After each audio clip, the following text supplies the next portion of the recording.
नहमदुहु नुसल्ली अला रसूलिहिल करीम अम्मा बाद फ़ाउज़ु बिल्लाहि मिनश शैतानिर रजीम बिस्मिल्लाहिर्रहमानिर्रहीम। अस्सलामु अलैकुम। हज़रत इब्राहीम अलैहिस्सलाम की बुत शिकनी। हज़रत इब्राहीम अलैहिस्सलाम ने बुत परस्ती के मामले में पहले तो अपनी कौम से मुनाज़रा करके हक़ को ज़ाहिर कर दिया, मगर लोगों ने हक़ को कबूल नहीं किया, बल्कि कहा कि कल हमारी ईद का दिन है और हमारा एक बहुत बड़ा मेला लगेगा, वहाँ आप चल कर देखें कि हमारे दीन में क्या लुत्फ़ और कैसी बहार है। इस कौम का ये दस्तूर था कि सालाना इन लोगों का एक मेला लगता था।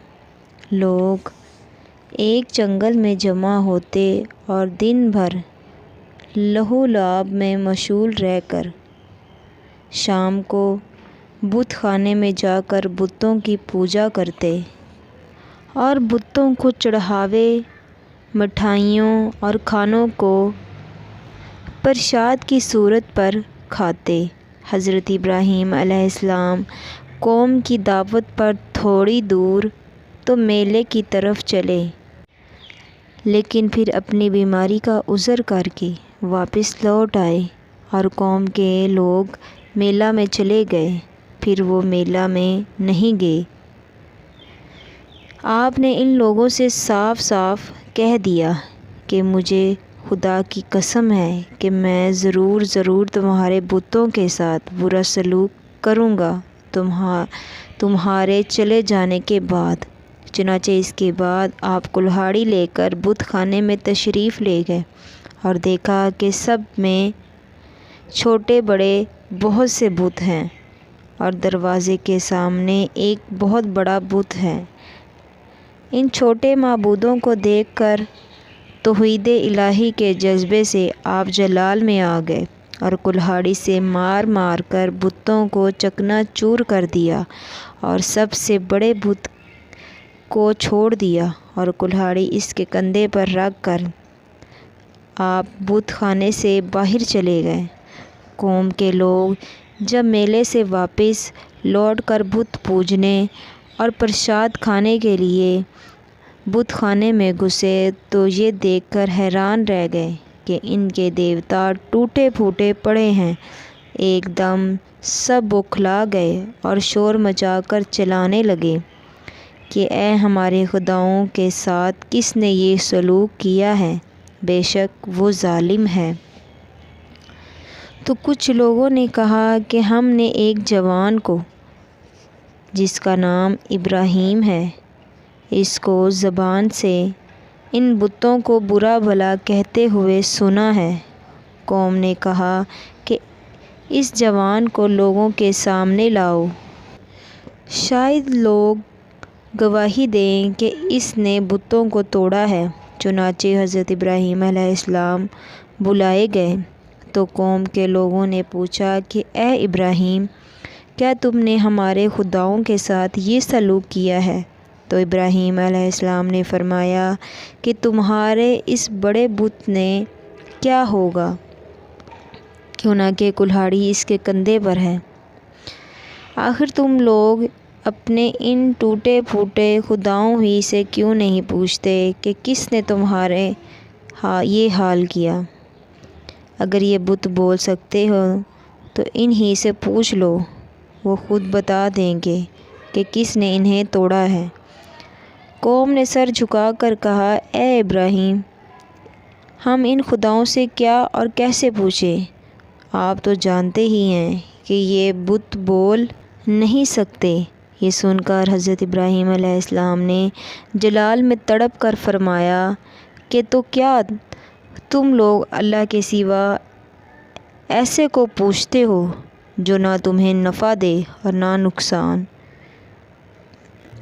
तुम पर और इन बुतों पर जिनको अल्लाह के सिवा तुम लोग पूछते होगे? क्या तुम लोग इतनी बात भी नहीं समझते? आपकी इस हक़ गोई का नारा सुनकर कौम ने कोई जवाब नहीं दिया। بلکہ شور مچایا اور چلا چلا کر بت پرستوں کو بلایا کہ اے لوگو، حضرت ابراہیم علیہ السلام کو آگ میں جلا دو اور اپنے خداؤں کی مدد کرو، اگر تمہیں کچھ کرنا ہے تو کرو۔ چنانچہ ظالموں نے اتنا لمبا چوڑا آگ کا الاؤ جلایا کہ اس آگ کے شعلے اتنے بلند ہو رہے تھے کہ اس کے اوپر سے کوئی پرندہ بھی اڑ کر نہیں جا سکتا تھا۔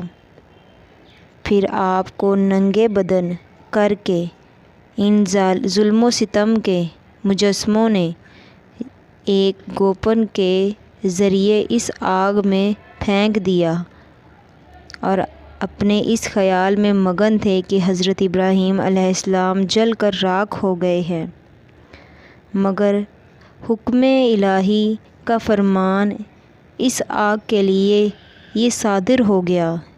ہم نے فرمایا کہ اے آگ تو ٹھنڈی اور سلامتی بن جا ابراہیم پر۔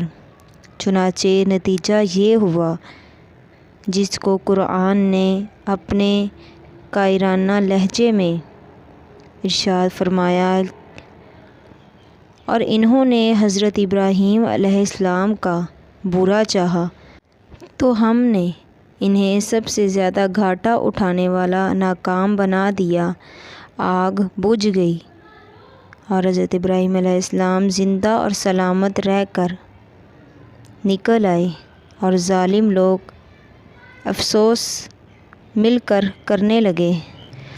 ایک روایت میں یہ بھی آیا ہے کہ جب کافروں نے آپ کو آگ میں ڈالا تو آپ نے اس صورت پر دعا پڑھی، لا الہ الا انت سبحانک لک الحمد ولک الملک لا شریک لک۔ اور جب آپ آگ کے شعلوں میں داخل ہو گئے تو جبریل علیہ السلام تشریف لائے اور کہا کہ اے خلیل اللہ، کیا آپ کو کوئی حاجت ہے؟ تو آپ نے فرمایا کہ تم سے کوئی حاجت نہیں ہے۔ تو جبریل علیہ السلام نے کہا کہ پھر خدا ہی سے اپنی حاجت عرض کیجیے۔ تو آپ نے جواب دیا کہ وہ میرے حال کو خوب جانتا ہے، لہٰذا مجھے اس سے سوال کرنے کی کوئی ضرورت ہی نہیں ہے۔ اس وقت حضرت ابراہیم علیہ السلام کی عمر شریف 16 یا 20 برس کی تھی۔ حضرت ابراہیم علیہ السلام 7 دنوں تک آگ کے شعلوں میں رہے، اور بعض نے یہ تحریر کیا ہے کہ 40 دن رہے، اور بعض کہتے ہیں 50 دن تک آپ آگ میں رہے۔